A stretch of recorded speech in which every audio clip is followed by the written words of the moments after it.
very exciting being chairman, but maybe more importantly, saving this incredible structure and building and concept. And it's done so well. You know, we've raised a tremendous amount of money tonight for the building itself and for the charities overall. And we're really happy. It's been you see the way it's been received. It's been like it's never been before.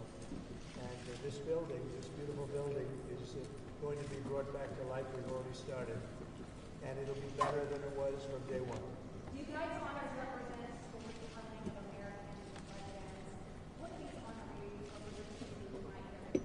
Well, we have great honorees. This is a group that really is unique. I think it's one of the, look, over the years I've been watching, and you've had some wonderful honorees, but I think this is really very much unparalleled. So we're going to see how it turns out. I think it's going to be a great evening. Firstly, Melania, can I ask you about the upcoming video? Can you tell us anything about that? Martina will be out January 30th, so I'm looking forward to it, and I hope people will come and see it. It will be 20 days in my busy life before inauguration. We look forward to seeing that. And what does it mean to you? You have celebrated the art and design as part of your journey. Tell us what it means to you. Well, it really means we're bringing back the capital, Washington, D.C. If you look back a year ago, it was a very unsafe place. Beautiful, but unsafe. But it wasn't properly kept. It was not in good condition. Now it's in very good condition. And as you know, crime has been brought down to a level that nobody's ever seen here before. So we're very proud of that. Thank you very much. President Nancy. Say it. I don't know. I hear that, but I don't know. That's not up to me. That's up to the board. The board makes that decision. I have a very prestigious board. If you look at the names, I don't think there's a board like it. So that would be up to the board. Thank you. Say it? Well, I think maybe not tonight. This is about the Kennedy Center. Thank you. Well, that's got to go through a process, and we'll see what happens.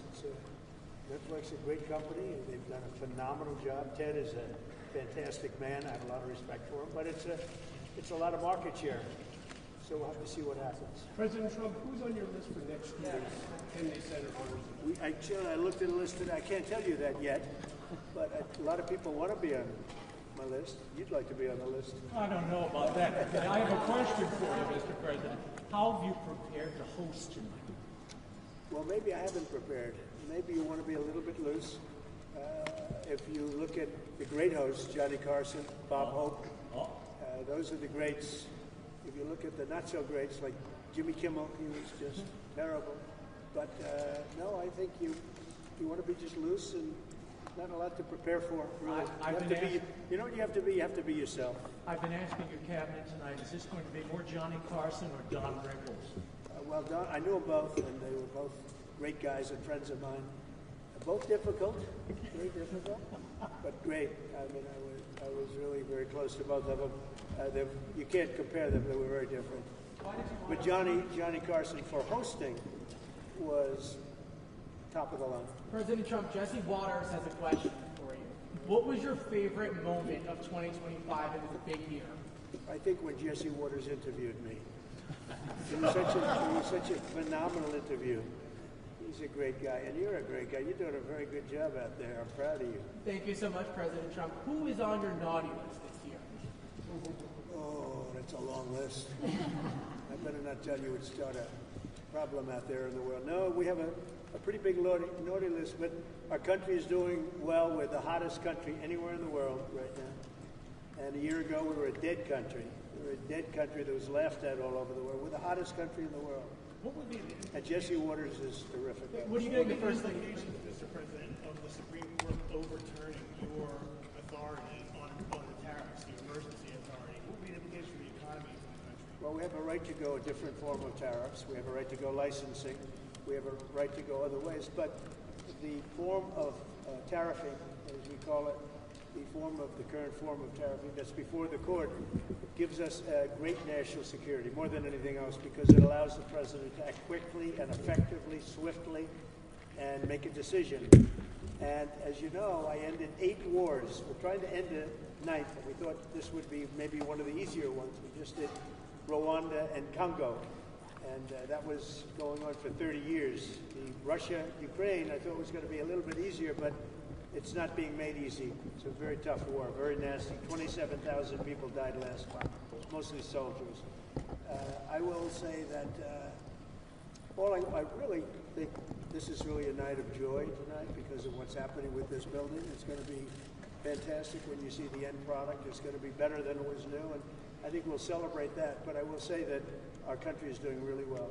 President Trump expressed concern about using the tariffs, the revenue for a dividend, saying we should be paying down the national debt. Well, we will. I agree with him on that, but I also think that, we're making so much money with tariffs that we'll also be able to make a nice dividend to middle-income people. We're talking about middle-income and lower-income people. We're not talking about dividends to rich people.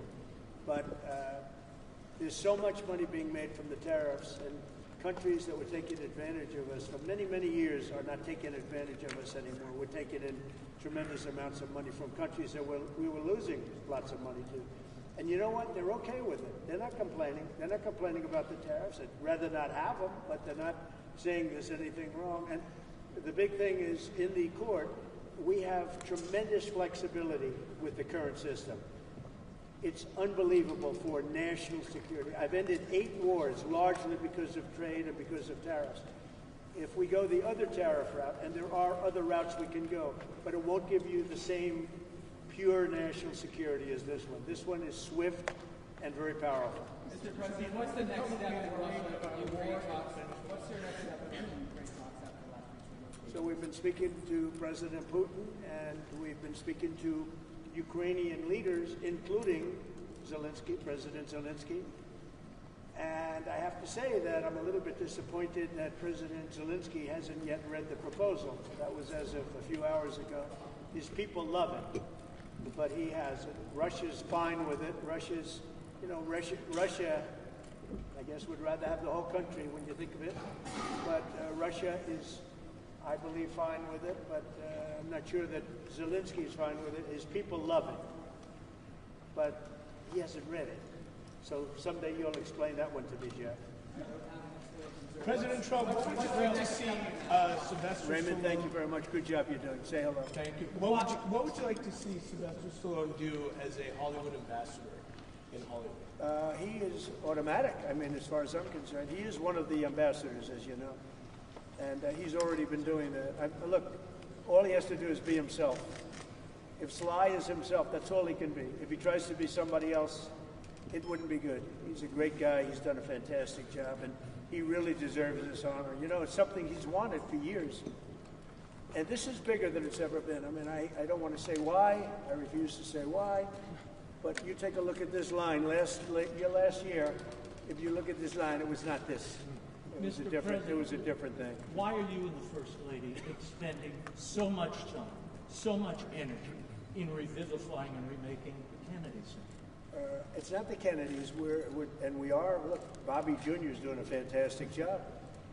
It's not the Kennedys. It's our country. We're bringing our country back, and we're bringing D.C. back, Washington, D.C. We're bringing our capital. It's a safe place now. No, I mean the Kennedy Center, the center itself. Why are you so focused on revivifying? Because it could never be built again. It's got 3 massive places, call them. You have different stages, dance, theater, and you have a place that we're going to be in tonight that there's really nothing like it in the country. And if this disappeared, you'd never be able to build it again. And I'm able to save it because that's what I used to do for a living, really, is, well, maybe better than anybody else. I could take something and spend less money than other people and make it better than anybody else could. The Kennedy Center has a chance to be unbelievable. And, I mentioned yesterday something very important, sound. It's like sometimes you could say, like people, you either have it or you don't. Great sound in this building. A lot of times, and the Lincoln Center saga, they've rebuilt one building, most important building, they rebuilt it 4 times, and they've never been able to produce really great sound. The sound in the Kennedy Center has been incredible from day one. Call it luck or talent. Probably luck. There's a lot of luck involved. You know, the great sound buildings, the greatest in the world, are the old opera houses built in the 17 and 1800s in Europe. And they had one thing that was in common, lots of marble. And they didn't have sound engineers, they had lots of marble. And this has got great sound, even right here in the hallway. The sound is fantastic. Thank you very much, Raymond. Mr. President, Trump, on your personal playlist, I'm just curious to know how they have impacted your own personal enjoyment of art. Well, are you talking about the 5 honorees and the group and the 5 honorees? They are outstanding people. I had to approve them all, and every one of them very different. I said last night, totally different audience. But when you add them up, they're 100% of our country, and a big percentage of the world. So we have great honorees. It's going to be a lot of fun. You're going to have a good time tonight.